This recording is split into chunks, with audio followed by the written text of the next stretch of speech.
Welcome back to the Strength Training for Fat Loss series. Please subscribe if you haven't already, as I've got some essential skills and movements for you to learn to help you get into the best shape of your life.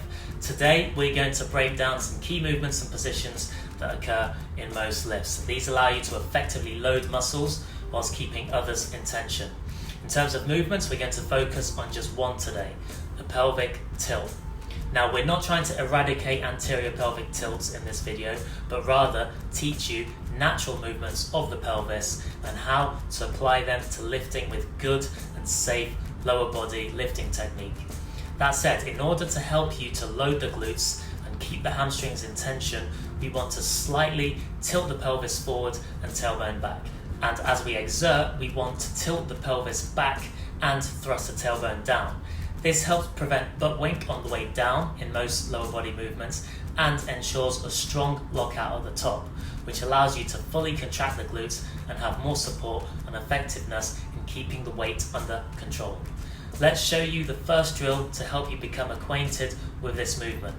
Lying pelvic tilts. Lie down on the floor/mat. Place hands under the arch in the small of your back.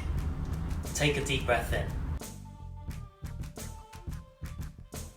Curl the tailbone up to the ceiling and contract the core and breathe out sharply. Feel the gap close and the hands squeeze. Breathe in as you return to the starting position. Next, we want to take this movement and apply it to a standing position, standing pelvic tilts. Stand in a neutral position. Place hands on hip bones. Keep legs locked.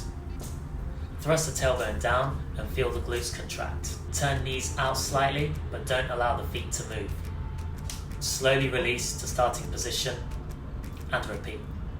So there you have it, a super simple move, but a very important one, and you'll see this being cued in our lower body lifting technique videos for squats, lunges and deadlifts.